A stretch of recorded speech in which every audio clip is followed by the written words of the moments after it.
कहानी की शुरुआत होती है 1869 के लुइसियाना शहर में, जहां मॉर्टन नाम का एक आदमी तेजी से जंगल के बीचों बीच दौड़ रहा था। उसकी गर्दन पर लोहे का बड़ा सा कॉलर बंधा हुआ था। इस कॉलर की वजह से उसके पीछे एक तेज धार ब्लेड लगा हुआ था जो उसके रास्ते में आने वाली हर चीज को काट रहा था। मॉर्टन बार बार जाइंट स्पाइडर और प्रेसिडेंट की खबर करने के बारे में कुछ न कुछ बोल रहा था, लेकिन कुछ ही पलों में ब्लेड उस तक पहुंच गया और उसका सर धड़ से अलग हो गया। थोड़ी देर बाद जनरल मैकग्राथ वहां आया और उसकी लाश देखकर हंसते हुए उसकी मौत का मजाक उड़ाने लगा। वहां से थोड़ी ही दूर कैप्टन जेम्स नाम का एक आदमी एक पानी के टैंक में खूबसूरत लड़की के साथ समय बिता रहा था। तभी अचानक उसे बाहर से शोर सुनाई दिया तो वो रुक गया। उसने लकड़ी के छेद से झांक कर देखा कि मैकग्राथ के आदमी शहर में लोहे का कॉलर लेकर आ गए थे। उसके साथ जो लड़की थी उसने कहा कि अभी काम पर ध्यान मत दो, पर अचानक ही कुछ घोड़े डर गए और सीधा पानी के टैंक वाले टावर से जा टकराए, जिससे जेम्स बिना कपड़ों के गुंडों के सामने आ गिरा। उसे देखकर बाकी सब उसे गालियां देने लगे तो जेम्स ने कुछ ही पलों में सबकी हड्डी पसली एक कर दी और लड़ते लड़ते कपड़े भी पहन लिए। फिर उसने जाते जाते लड़की को चूमा और रस्सी के सहारे फिसलते हुए उन गुंडों की गाड़ी में चढ़ गया। फिर उसने एक बक्सा खोला तो उसके होश उड़ गए, क्योंकि उसमें बहुत से पेट्रोल बॉम्ब्स भरे हुए थे। अब जेम्स ने अपना दिमाग लगाया और सावधानी से कूदते हुए सबसे आगे वाले घोड़े पर जा बैठा।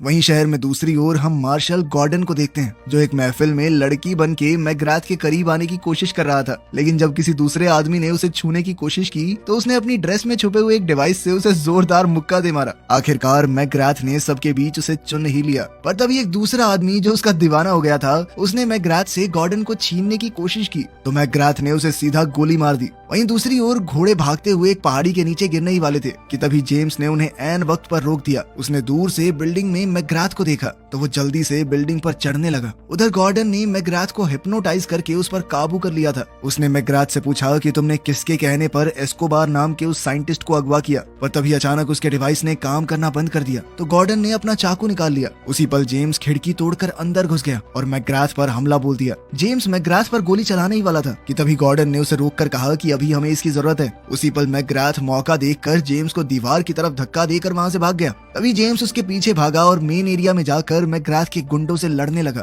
चारों तरफ अफरा तफरी मच गई। गॉर्डन ने देखा कि कुछ लुटेरे साइंटिस्ट एस्कोबार को लेकर भाग रहे हैं तो उसने उन्हें रोका, लेकिन जेम्स गलती से उससे टकरा गया और उन दोनों में लड़ाई शुरू हो गई। इसी मौके का फायदा उठाकर सभी बदमाश वहां से भाग निकले। इसके बाद हम एक बेहद खतरनाक साइंटिस्ट डॉक्टर आर्लस को देखते हैं। उसने अपनी एक गार्ड को बिल्डिंग के लोगों के होंठ पढ़कर उनकी बातें समझाने को कहा। तब उसे पता चला कि गॉर्डन और जेम्स पुलिस वाले हैं। खैर, उनके आदमी अभी भी साइंटिस्ट एस्कोबार को किडनैप करने में कामयाब हो गए थे, जिसके बाद आर्लस ने पेट्रोल बॉम्ब से भरी हुई एक गाड़ी बिल्डिंग की तरफ धकेल दी, जिससे वहां बहुत जबरदस्त धमाका हुआ। इसके कुछ दिन बाद जेम्स को प्रेसिडेंट ऑफिस में बुलाया गया। वो जाते ही समझ गया कि ये असली प्रेसिडेंट नहीं बल्कि कोई बहरूपिया है, लेकिन उस बहरूपिये ने इस बात को मानने से इनकार कर दिया तो जेम्स ने छत पर गोली चला दी और आखिरकार उस आदमी ने असलियत बताते हुए कहा कि मैं गॉर्डन हूँ। उसी समय असली प्रेसिडेंट ग्रांट वहाँ पर आया। उसने कहा कि तुम दोनों मेरे सबसे अच्छे सिपाही हो, तुम्हें मिलकर काम करना होगा। वो उन दोनों को एक खुफिया कमरे में ले गया और बताया कि अमेरिका के सभी महान साइंटिस्टों को मैकग्राथ ने अगवा कर लिया है। उसने प्रेसिडेंट को एक नोट भेजकर ये भी बताया था कि वो सभी साइंटिस्टों का इस्तेमाल करके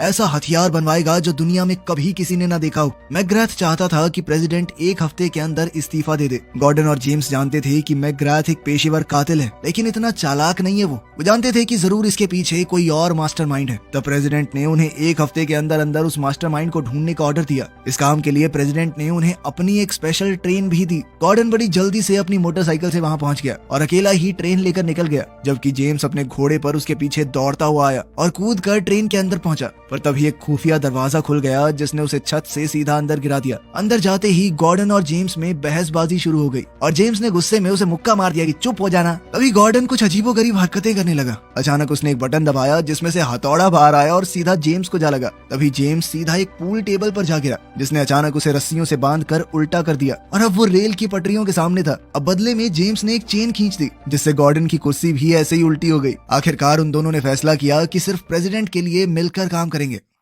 इसके बाद गॉर्डन ने मॉर्टन के सर को एक मशीन से जोड़कर चेक किया कि उसने मरने से पहले आखिरी बार क्या देखा था। ये कोई और नहीं बल्कि मैकग्राथ ही था। फिर उन दोनों ने देखा कि मैकग्राथ की जेब में एक कॉस्ट्यूम फंक्शन का इनविटेशन था, जो कि न्यू ऑरलीन्स शहर में होने वाला था। इसीलिए वो दोनों भी तुरंत वहीं के लिए रवाना हो गए। फिर पार्टी की रात जेम्स चुपके से बिल्डिंग में घुस गया, पर जब एक गार्ड ने उसे रोकने की कोशिश की तो उसने एक ही मुक्के में गार्ड को बेहोश कर दिया और खिड़की से अंदर पहुंच गया। अंदर उसकी मुलाकात हुई मिस ईस्ट से, जो कि आर्लस की पर्सनल असिस्टेंट थी। उसने जेम्स को आसपास घुमाया और महल के अंदर का टूर दिया। उसी वक्त जेम्स ने भीड़ में गॉर्डन को पहचान लिया, जो भेष बदल कर वहाँ आया था। फिर नाचने गाने वालों के आने से एक बड़े शो की शुरुआत हुई। साथ ही इब्राहिम लिंकन का एक बहुत बड़ा स्टैचू अंदर लाया गया, पर तभी अचानक उसमें जबरदस्त धमाका हो गया और अंदर से आर्लेस बाहर निकला, जिसका आधा शरीर गायब था। उसे जिंदा देखकर सब लोग हैरान थे। खैर फिर जेम्स ने उसके पास जाकर उससे मैकग्रेथ के बारे में पूछा, लेकिन आर्लेस ने ऐसे जवाब दिया मानो वो मैकग्रेथ को जानता ही ना हो। इसी बीच गॉर्डन ने कुछ डांसर्स को छुप कर एक साइड में जाते देखा और उसे एक लड़की के चिल्लाने की आवाज सुनाई दी। बाद में हम देखते हैं कि आर्लेस मैकग्रेथ से अकेले में कुछ खुफिया बात कर रहा था। इधर जेम्स भी छुप कर उन दोनों की बातें सुन रहा था। मैकग्रेथ काफी गुस्से में था, क्योंकि पिछली बार के हमले में उसके सारे हथियार बर्बाद हो गए। तब आर्लेस ने उसे एक नक्शा दिखाकर कहा कि मैं इस जगह पर नदी के पास और हथियार पहुंचा दूंगा। फिर उन दोनों के जाने के बाद जेम्स ने ऑफिस में घुसकर कागज पर बने नक्शे के निशानों को ट्रेस किया, लेकिन उसी वक्त मिस ईस्ट वहां आकर उसे चूमने के बहाने उसका ध्यान भटकाने लगी। अचानक एक पेंटिंग के पीछे कुछ हलचल हुई। असल में वहां एक गार्ड छुपा हुआ था। गार्ड ने तुरंत बंदूक निकालकर जेम्स पर निशाना लगाया, पर वो गोली गलती से मिस ईस्ट को लग गई। तब जेम्स ने गुस्से में आकर पेंटिंग के पीछे छुपे सभी गार्ड्स को मार दिया और वहां से निकल गया। फिर वो मेन फ्लोर पर जाकर एक औरत के साथ डांस करने लगा, क्योंकि उसे लग रहा था कि ये भेष बदलकर गॉर्डन है। जेम्स ने उसे इकट्ठा की हुई सारी जानकारी दी। फिर उसने गॉर्डन समझकर तरबूजों के ऊपर हाथ रख दिया। फिर उसने कहा कि वाह गॉर्डन, तरबूज तो बहुत अच्छे बनाता है तू।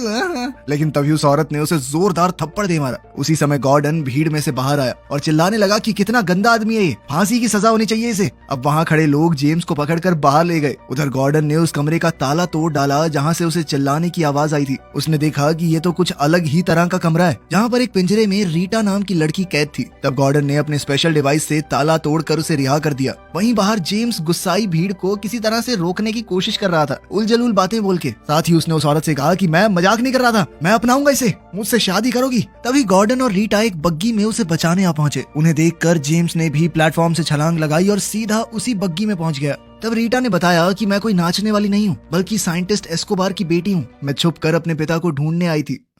वहीं नदी किनारे आर्लेस और मैकग्रेथ अपने अगले प्लान की तैयारी कर रहे थे। किनारे पर मैकग्रेथ के फौजी उसके ऑर्डर्स का इंतजार कर रहे थे। उसी समय स्टीम से चलने वाला एक टैंक वहां आया और फौजियों को लगा कि वो उनका नया हथियार है, इसीलिए वो खुशियां मनाने लगे। पर अचानक टैंक ने वहां धुआंधार फायरिंग की, जिसमें सभी फौजी मारे गए। मैकग्रेथ के पैरों तले जमीन खिसक गई और वो आर्लेस पर चिल्लाया कि तुमने मुझे धोखा क्यों दिया। तब आर्लेस ने कहा कि ये मेरा बदला है। दरअसल मैकग्रेथ उसे एक लड़ाई में अकेला छोड़कर भाग गया था। उसी लड़ाई में उसने अपने आधे शरीर को खोया था। मैकग्रेथ ने गुस्से में अपनी बंदूक निकाली, लेकिन आर्लेस ने अपनी व्हील चेयर से गोली चलाकर उसे मार डाला। फिर उसने अपने साथियों से 1000 किलो सोना स्पाइडर कैनियन नाम की एक जगह पर लाने को कहा, जिसके बाद वो अपना सबसे बड़ा हथियार बाहर निकालेगा। खैर जब रीटा, जेम्स और गॉर्डन वहाँ पहुंचे तो उन्होंने देखा कि सभी फौजियों की लाशें वहाँ बिखरी पड़ी हैं और आर्लेस वहाँ से गायब था। तब जेम्स ने एक कहानी सुनाई, जिसके मुताबिक न्यू लिबर्टी शहर में ऐसे ही हथियार का इस्तेमाल हुआ था। वहाँ पर इसी तरह के टैंक से बुजुर्गों और बच्चों तक को मार दिया गया। तभी उन्हें पानी से आवाज आई तो पता चला कि मैकग्रेथ जिंदा है। जेम्स ये मानता था कि मैकग्रेथ ही न्यू लिबर्टी के हादसे का जिम्मेदार है, लेकिन मैकग्रेथ ने बताया कि मुझे तो फंसाया गया है, असल में इस सब के पीछे आर्लेस का हाथ है। और इतना कहते ही उसने दम तोड़ दिया।